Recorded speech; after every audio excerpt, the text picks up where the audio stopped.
tahqiqul imani wal ihsan. Betul-betul mewujudkan iman dan ihsan. Tentu mewujudkan iman dengan memperbanyak ibadah, karena hanya dengan memperbanyak ibadah dan ketaatan iman kita bertambah. Dan mewujudkan ihsan dengan cara menanamkan muraqabah, kalau kita ini senantiasa diawasi oleh Allah Subhanahu wa taala. Allah Subhanahu wa taala berfirman di dalam surah Al-Baqarah ayat 249, qala alladziina yadhunnuna annahum mulaqullah kam min fi'atin qalilatin ghalabat fi'atan katsiratan biidznillah wallahu ma'as sabirin. Berkata orang-orang yang yakin bahwa mereka akan berjumpa dengan Allah, berapa banyak kelompok kecil mampu mengalahkan kelompok yang besar dengan izin Allah, dan Allah akan bersama orang-orang yang sabar. Maksudnya di dalam ayat ini penuh keimanan, yakin walaupun sedikit bisa mengalahkan orang banyak, itu kan keimanan namanya. Karena dia yakin kekuatan itu hanya milik Allah, bukan karena jumlah ataupun kuantitas musuh, tapi dia iman pasti menang. Itu namanya tahqiqul iman, bahwa orang yang beriman itu akan senantiasa ditolong oleh Allah Subhanahu wa taala, ya. Dan banyak lagi tentang amalan-amalan yang bisa menjadikan kita semakin sering memandang wajah Allah Subhanahu wa taala kelak di sorga.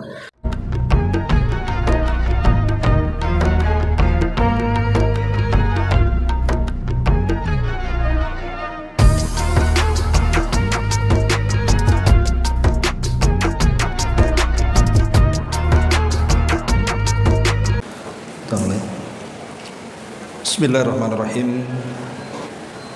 Assalamualaikum warahmatullahi wabarakatuh.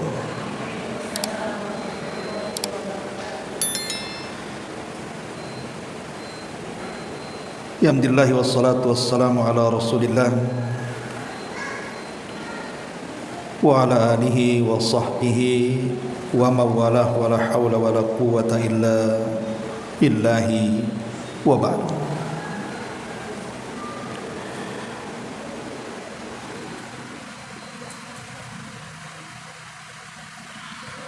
Alhamdulillah, di pagi ini kita bisa berkumpul kembali di Masjidul Hidayah, dan kita masih meneruskan kajian kita, masih membahas surah Al-Qiyamah, dan kita masuk pada ayat ke 22 dan seterusnya. Baik, kita baca baru kita jelaskan. A'udzubillahi minasyaitonirrajim. Bismillahirrahmanirrahim. Wujuhu yawma idzin nadhiratun ila rabbiha nadhirah wa wujuhu yawma idzin basirah tadhunnu an ay yuf'ala biha faqirah. Pada hari kiamat, wajah-wajah orang-orang yang beriman sangat berseri-seri, dikarenakan mereka memandang Rabb mereka. Tapi pada hari itu juga ada wajah-wajah yang sangat muram, maksudnya wajah orang-orang kafir, karena mereka yakin akan ditimpakan kepada mereka malapetaka yang besar.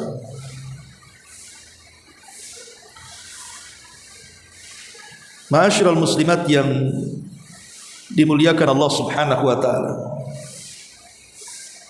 4 ayat ini menjelaskan kepada kita tentang gambaran wajah-wajah manusia pada hari kiamat, di mana wajah-wajah orang-orang yang beriman berbeda dengan wajah orang-orang kafir. Apakah wajah-wajah itu akan berbeda satu dengan yang lainnya, atau setiap manusia itu akan memiliki beberapa wajah pada hari kiamat? Di dunia saja, Bu, Satu manusia itu memiliki banyak wajah. Saat ibu bayi, kemudian menginjak remaja, kemudian dewasa dan menua, itu saja wajahnya berbeda-beda.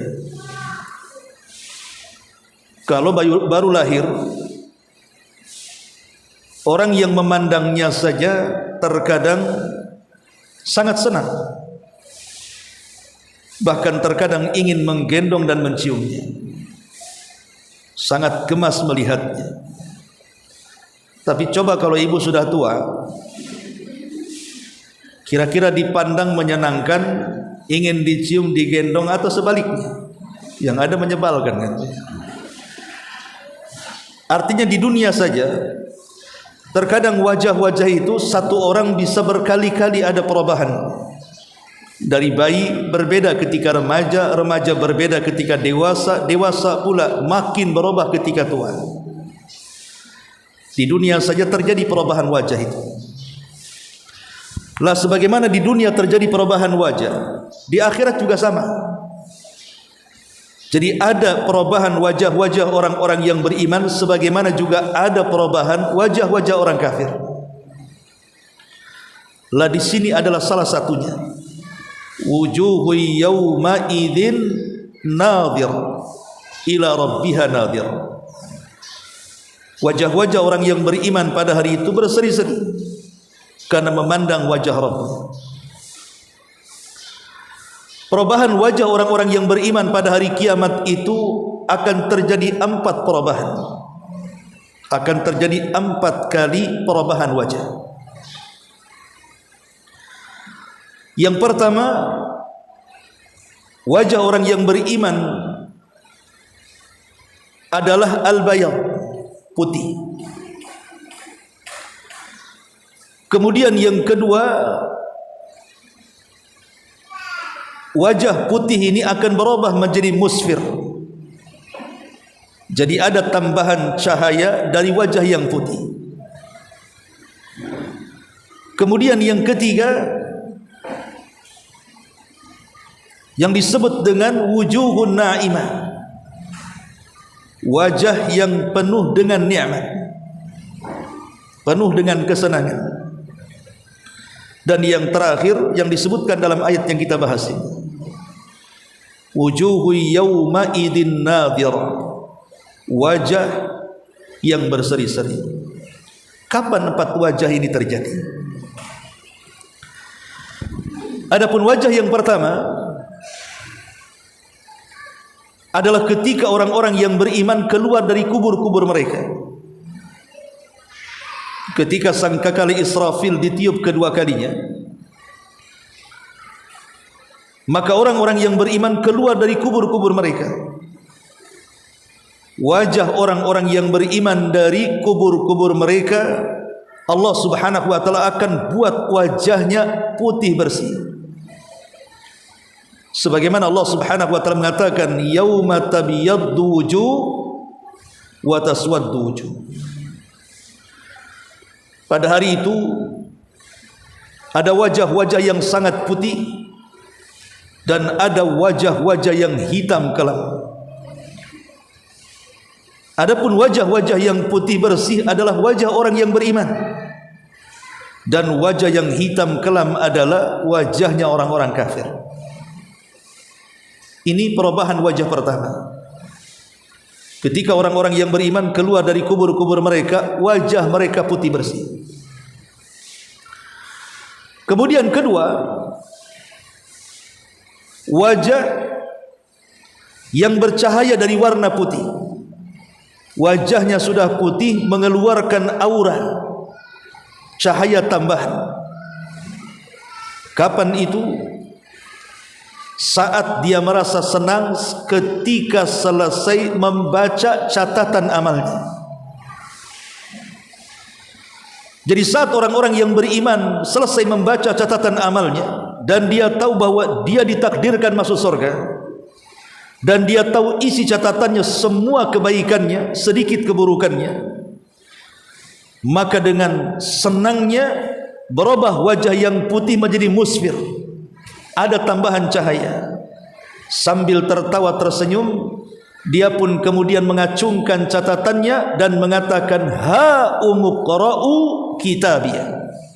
Lihat catatanku, baca oleh kalian. Saking senangnya, sampai dia berbangga di hadapan manusia, lihat catatan saya, baca oleh kalian. Karena dia tahu dia termasuk penduduk sorga dan semua catatannya kebaikan, walaupun ada keburukan tidak banyak. Maka ketika setelah dia membaca catatan dan dia tahu termasuk ahlil jannah, berubah lagi wajahnya itu. Sudah putih, makin bercahaya dan berseri-seri. Karena dia tahu dia tidak akan celaka dan tidak akan masuk neraka. Makanya Allah mengatakan, wujuhu yawma idzin musfirah, dhahikatun mustabsyirah. Pada hari itu ada wajah-wajah yang musfir. Musfir itu tambahan cahaya. Makanya Allah mengatakan ketika mensifati tentang cahaya subuh, Allah mengatakan was-subhi idza asfar, dan demi subuh ketika memancarkan cahayanya. Artinya fajar itu kan sudah terang, tetapi dengan adanya cahaya yang lain lebih terang dibandingkan fajar. Itu namanya isfar. Wajah seorang yang beriman itu sudah putih, tapi makin putih lagi, makin bercahaya lagi. Kenapa? Karena perasaan yang mendorong merubah wajahnya. Gimana pada awalnya sudah dagdug-dagdug, apakah saya termasuk penghuni neraka atau sorga? Tiba-tiba diperlihatkan catatannya semua kebaikan, maka dia merasa dia akan masuk sorga dan tidak akan masuk neraka. Disitulah tambahan kesenangan bagi orang yang beriman, sehingga dari wajah yang putih menjadi bercahaya. Sambil tertawa, dhahikatun mustabsyirah. Dhahikah, tertawa.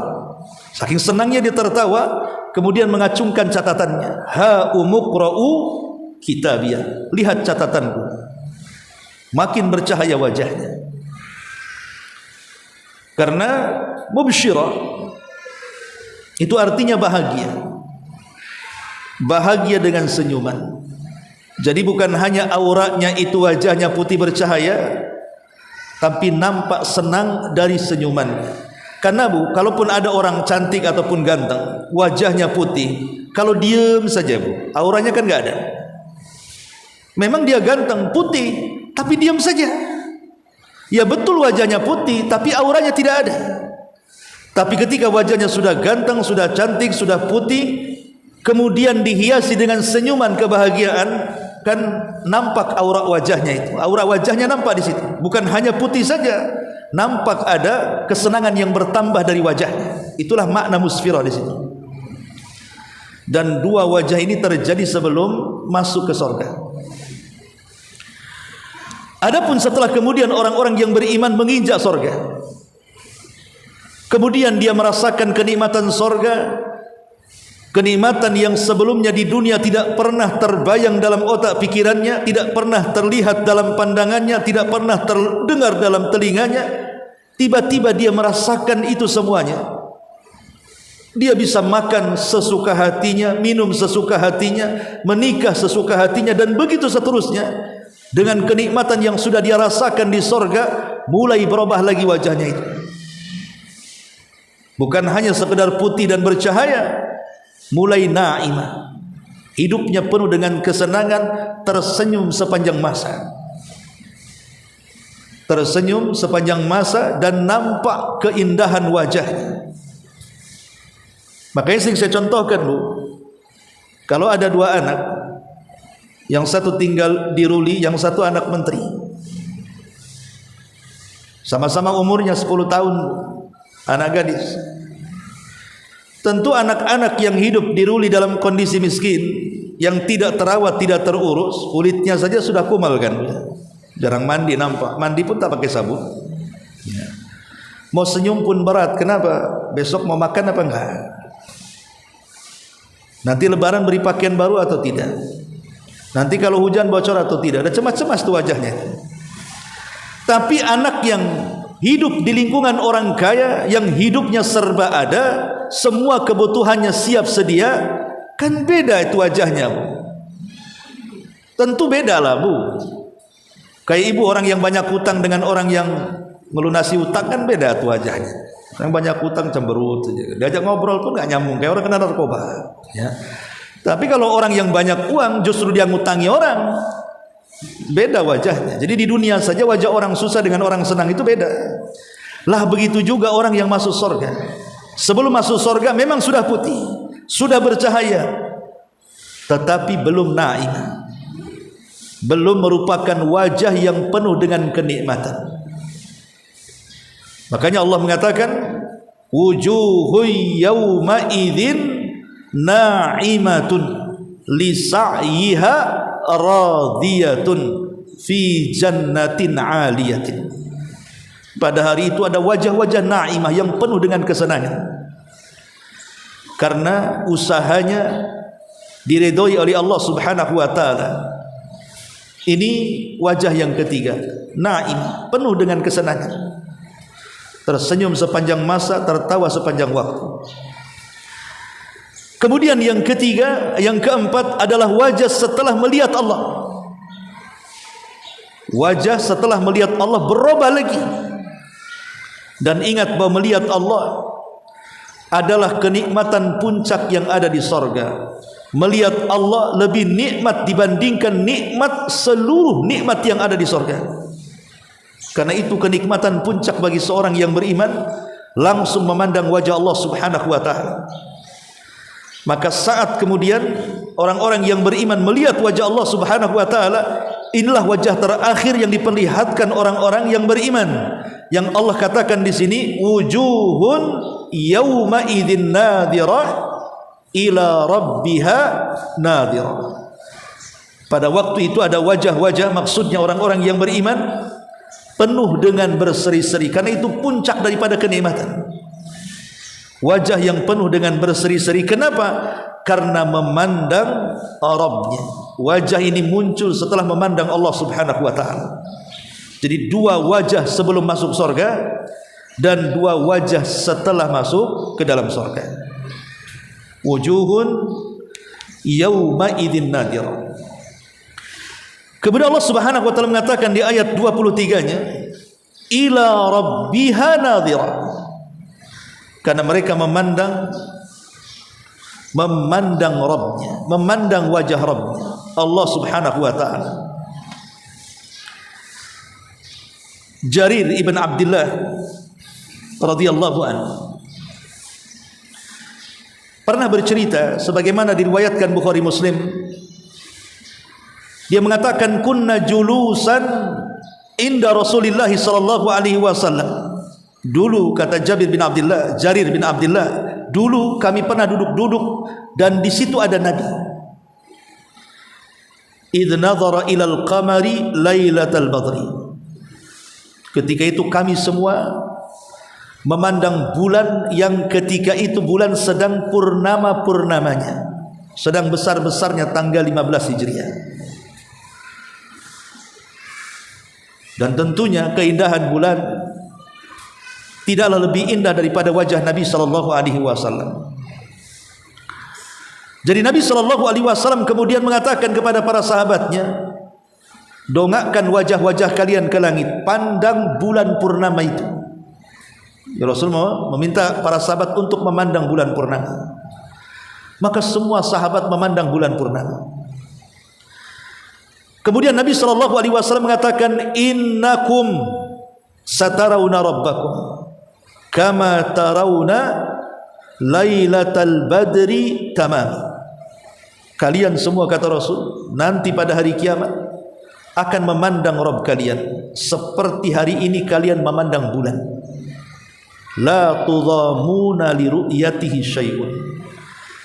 Dan kalian saat memandang Rabb kalian, kalian tidak berdesak-desakan sebagaimana kalian memandang bulan juga tidak berdesak-desakan. Jadi cukup menegakkan ke atas sudah nampak bulan. Begitulah kita memandang Rabb kita kelak di sorga seperti melihat bulan. Bukan berarti wajah Allah seperti bulan, bukan itu persamaannya, tapi cara memandangnya seperti memandang bulan, tidak berdesak-desakan. Ma'asyiral muslimat yang dimuliakan Allah Subhanahu wa taala, dari sini kita tahu bahwa kenikmatan terbesar bagi seorang yang beriman adalah mampu memandang Rabbnya, dan itu bagian daripada tambahan nikmat yang ada di sorga. Sorga itu sudah nikmat. Makanya ketika Allah Subhanahu wa taala mendatangi penduduk sorga, kemudian Allah Subhanahu wa taala masih di balik hijabnya, dan ingat tabirnya Allah Subhanahu wa taala adalah cahaya. Dalam riwayat adalah api. Ada yang mengatakan nur, ada yang mengatakan nar. Dan kalau seandainya cahaya tabir Allah Subhanahu wa taala tersingkap sampai ke dunia, maka tidak ada yang selamat di dunia kecuali terbakar. Itu baru cahaya tabirnya. Macam mana Allah Subhanahu wa taala? Lah disebutkan bahwa Allah Subhanahu wa taala di balik tabirnya kemudian berfirman kepada penduduk surga, saluni ma syi'tum, mintalah sesuka kalian, fa hadza yaumun mazid, hari ini hari tambahan nikmat kepada kalian. Tapi penduduk surga bingung mau minta apa, karena mereka sudah merasakan nikmat yang luar biasa masalahnya. Sehingga mereka mengatakan, ya Rabb, alam tubayyid wujuhana wa tudkhilana al-jannah wa tubaiduna 'anil nar. Ya Rabb, bukankah engkau sudah memutihkan wajah-wajah kami, memasukkan kami ke surga, menyelamatkan kami dari neraka? Apalagi ya Allah, sudah cukup bagi kami. Tapi Allah Subhanahu wa taala mengatakan, saluni ma syi'tum fa hadza yaumun mazid. Minta. Ini hari tambahan nikmat bagi kalian kepada aku. Mereka bingung mau minta apa, karena kenikmatannya sudah sempurna di surga. Apa yang ingin dicari di surga? Semua sudah ada. Maka Nabi Musa alaihi salatu wassalam ketika itu memberikan pandangan kepada penduduk surga dan mengatakan, salullah, mintalah kalian kepada Allah Subhanahu wa taala agar kalian bisa memandang wajah Allah yang mulia. Karena dulu kata Nabi Musa, di dunia aku pernah memintanya, tetapi Allah mengatakan lantarani, engkau tidak bisa melihat. Maka seluruh penduduk surga sepakat ingin memandang dan melihat wajah Allah yang sesungguhnya. Maka ketika kemudian seluruh penduduk surga minta agar Allah membuka tabirnya, semua manusia tegang. Maka Allah pun membuka tabirnya. Disitulah seluruh manusia bisa memandang Allah, dan semua penduduk surga mengatakan, demi Allah, tidak ada nikmat yang paling besar dibandingkan kita semua mampu memandang Rabb kita, Allah Azza wa Jalla. Jadi memandang wajah Allah itu sebuah kenikmatan yang luar biasa. Tetapi ingat bahwa ini hanya terjadi di akhirat, tidak mungkin terjadi di dunia. Ingat dulu tahun berapa, saya lupa, di Tiban atau di Batam Center, ada orang yang mengaku bisa memperlihatkan wajah Allah, dimasukkan ke suatu ruangan, kemudian membaca zikir-zikir tertentu sambil di depannya ada jolang dan air, kemudian disuruh membayar setiap satu orang 500.000, dijamin bisa memandang wajah Allah. Ingat Bu kasus itu? Kalau nggak ingat, lihatlah di Google. Ada dulu kasus di Batam, bayar 500 bisa memandang wajah Allah. Kita katakan pendusta. Mana ada bisa memandang wajah Allah? Siapa Anda? Nabi SAW saja pernah melakukan perjalanan spektakuler Isra dan Mi'raj sampai ke Sidratul Muntaha, kemudian berdialog langsung dengan Allah tanpa perantara. Tapi Nabi SAW tidak pernah mampu memandang wajah Allah. Rasul hanya berdialog lewat tabirnya. Makanya Aisyah radhiyallahu anha mengatakan, siapapun yang mengatakan Nabi SAW ara'a rabbahu, bahwa dia Muhammad SAW pernah melihat Rabbnya, maka orang ini telah berdusta atas nama Allah dan Rasulnya. Karena aku pernah bertanya kepada Nabi SAW, kata Aisyah, Ara'aita rabbaka lailatal Isra'i wal Mi'raj? Apakah engkau bisa atau pernah memandang Rabbmu pada malam engkau diisrakan dan dimi'rajkan wahai Rasul? Rasul mengatakan, nurun anni ara. Saya tidak melihat apapun kecuali cahaya. Kata Rasul, aku tidak melihat apapun kecuali cahaya. Artinya Nabi tidak sanggup melihat Allah. Bahkan Nabi Musa alaihi salatu wassalam yang dikenal dengan Kalimur Rahman, Nabi yang banyak berdialog dengan Allah. Satu hari Nabi Musa ini pernah ingin memandang wajah Allah Subhanahu wa taala di Bukit Tursina dan mengatakan, anzur ilaika ya Rabb. Ya Rabb, bisa enggak aku bisa melihat wajahmu, kata Nabi Musa. Tapi Allah Subhanahu wa taala mengatakan, lan tarani, engkau tidak bisa melihat. Tetapi kata Allah, fa in istaqarra makana, Allah mengatakan, falamma tajalla lil jabali ja'alahu dakka wa sara Musa sa'iqa. Tapi Allah mengatakan kepada Musa, saya kan tidak akan tolak permintaanmu, tapi lihat gunung itu. Unzur ilal jabal, lihat gunung itu. Kalau aku menampakkan kepada gunung itu dan gunung itu tidak bergerak dan tidak bergeming, fasaufa tarani, kau bisa melihat. Maka Allah mengatakan, falamma tajalla rabbuhu lil jabali, ketika Allah menampakkan dirinya ke gunung, bukan wajahnya tapi cahayanya, cahaya tabirnya ditampakkan ke gunung, ja'alahu dakka, tiba-tiba gunung itu hancur berantakan. Imbasnya wasara Musa sa'iqa, Musa pun pingsan karena getaran hancurnya gunung Tursina itu. Kalau seandainya cahaya dari tabir Allah saja bisa menghancurkan gunung, macam mana cahaya wajah Allah Subhanahu wa taala? Pertanyaannya, kenapa Allah Subhanahu wa taala tidak bisa terlihat di dunia? Kenapa? Apakah manusia memang tidak bisa melihat Allah di dunia? Sebenarnya bukan tidak bisa Allah dipandang di dunia, tapi mata kita tidak sanggup memandangnya. Kenapa tidak sanggup memandangnya? Karena mata-mata kita ini selama masih hidup di dunia, maka mata kita ini adalah mata yang fana, tidak mungkin memandang wajah yang kekal abadi dan selamanya. Dan ketika Allah Subhanahu wa taala tidak memperlihatkan dirinya atau wajahnya dan tetap di balik tabirnya, itu semua rahmatan li ibadihi. Itu kasih sayang Allah Subhanahu wa taala kepada hambanya. Sebab kalau seandainya cahaya dari tabir Allah saja mengenai bumi, satu bumi bisa terbakar. Makanya ini bagian daripada rahmat, kasih sayang Allah tidak menampakkan dirinya di bumi. Kalau tidak, semua akan rusak. Tapi di akhirat berbeda. Karena Allah Subhanahu wa taala takdirkan di akhirat kita ini akan kekal. Dan pandangan kita juga akan kekal. Tentu karena Allah yang berkehendak kita kekal.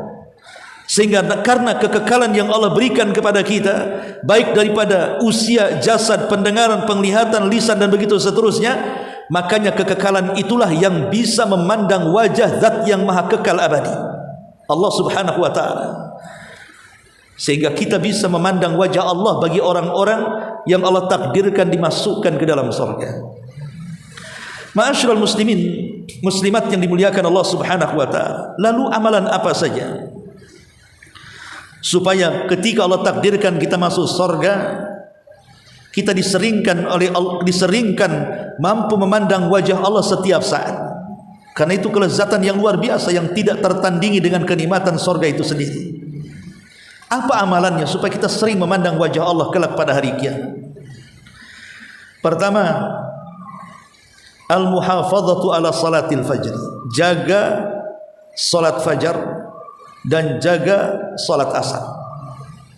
Ya, bagi laki-laki tentu di masjid, bagi perempuan tepat waktu di rumah. Nabi SAW mengatakan, amma innakum satarawna rabbakum kama tarawna hadha la tudhamuna fi ru'yati fa in istata'tum, kata Rasul, alla taghlibu ala salati qabla tulu'i syamsi wa qabla ghurubiha faf'alu. Kalian akan melihat Rabb kalian pada hari kiamat seperti kalian melihat bulan dan kalian tidak berdesak-desakan ketika melihatnya. jika kalian mau senantiasa melihat wajah Allah, jangan pernah terkalahkan dengan salat sebelum terbit matahari dan sebelum terbenamnya. Artinya, kalau kita ingin terus memandang wajah Allah, maka jaga dua salat ini, salat fajar dan salat asar. Ini yang pertama. Kemudian yang kedua, jauhi kemaksiatan dan dosa sebisa mungkin. Sekuat tenaga kita, jauhi perbuatan maksiat dan dosa. Karena Nabi SAW mengatakan dalam hadis Abi Dzar Al-Ghifari, "Salasun la yukallimuhumullahu yaumal qiyamah wa la yanzuru ilaihim wa la yuzakkihim wa lahum adzabun alim." Qala faqara'aha Rasulullah sallallahu alaihi wasallam thalatha marrat. Qala Abu Dzar, khabu wa khasiru man hum ya Rasulullah? Qala al-musbil wal mannan wal munafiq sil'atahu bil halifil kadhib. Tiga manusia tidak akan diajak bicara dengan Allah. Ketika diajak bicara, disitulah kesempatan kita memandang wajah Allah. Tapi orang ini tidak diberikan kesempatan untuk itu, dan Allah tidak akan pernah melihat mereka, dan mereka pun tidak akan pernah melihat Allah. Wala yuzakkihim, dan Allah tidak akan membersihkan mereka dari dosa-dosanya, dan bagi mereka azab yang pedih. Rasul menyebut 3 kali. Sampai Abu Dzar mengatakan, sungguh rugi orang itu. Tidak diajak bicara, tidak dilihat, tidak dibersihkan, azab menunggu pula. Maka Abu Dzar berkatakan, siapa mereka wahai Rasul? Maka Rasul mengatakan, pertama orang yang isbal dalam berpakaian bagi laki-laki. Yang kedua al-mannan, orang yang suka mengungkit-ungkit pemberian sedekah. Yang ketiga orang yang melariskan dagangan dan berani bersumpah-sumpah dengan sumpah palsu supaya laris dagangannya. Dari sini kita tahu bahwa menjauhkan perkara-perkara dosa seperti musbil, mannan dan begitu seterusnya adalah penyebab kita mampu memandang wajah Allah Subhanahu wa taala. Ma'asyiral muslimat yang dimuliakan Allah Subhanahu wa taala. Kemudian yang ketiga, sebab memandang wajah Allah Subhanahu wa taala, al-ikhlasu fil amali. Berusaha dalam setiap amal itu kita mengikhlaskan karena Allah.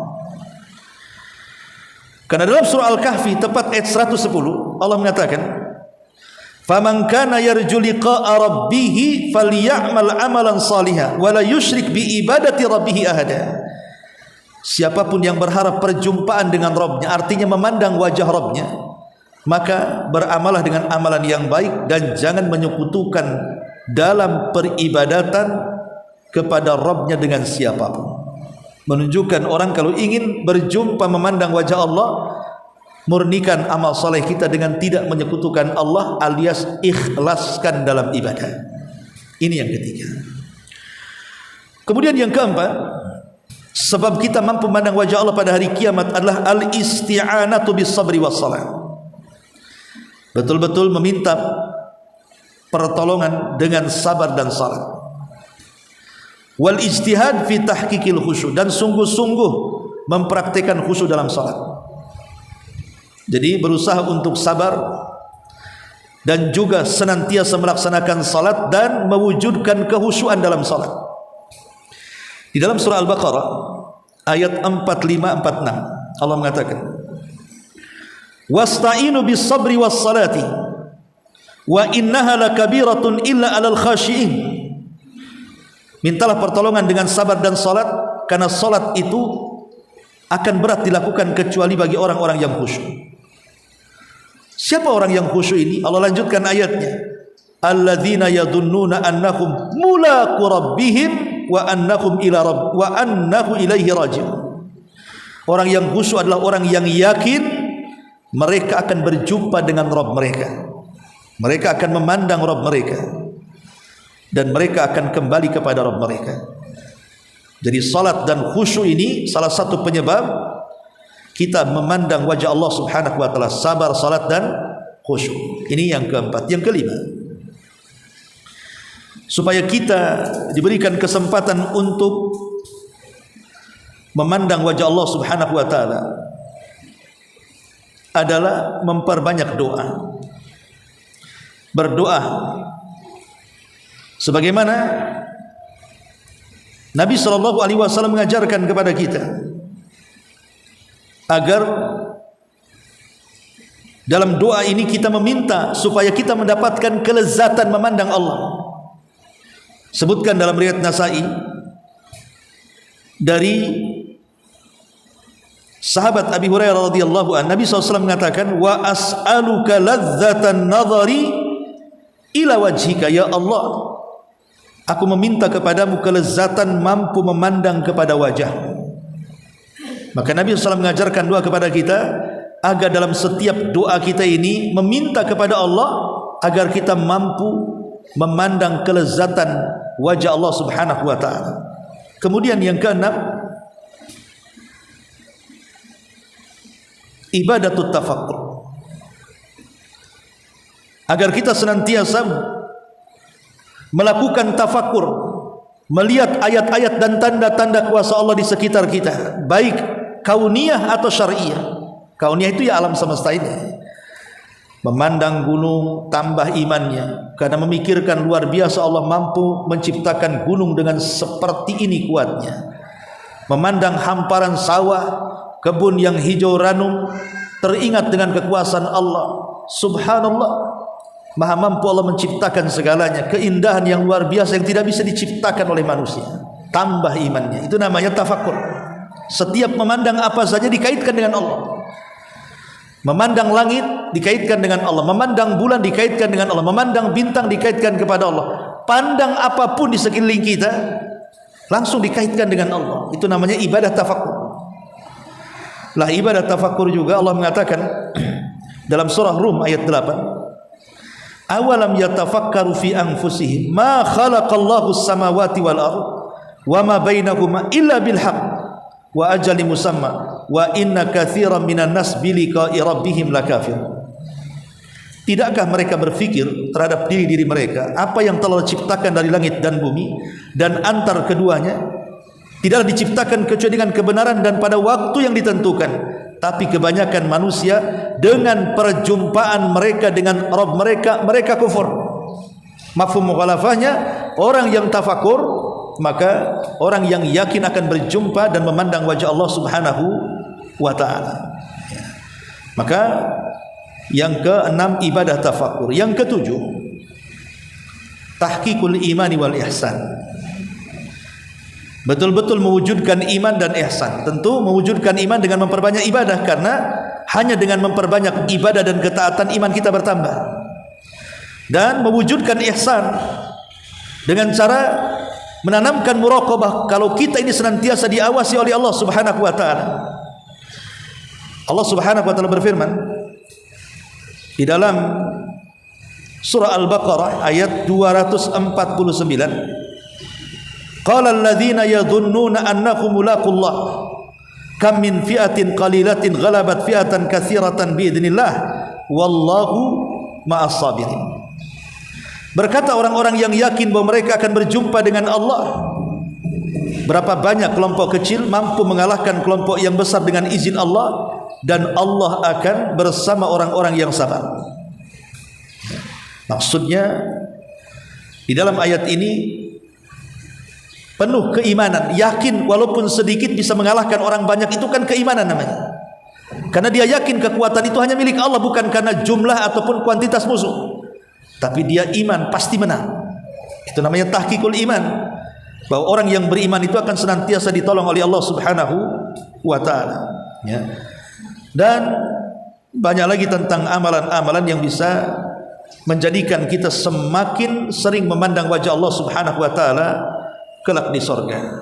Wallahu a'lam. Dua ayat dulu sampai di sini. Silakan kalau ada yang bertanya.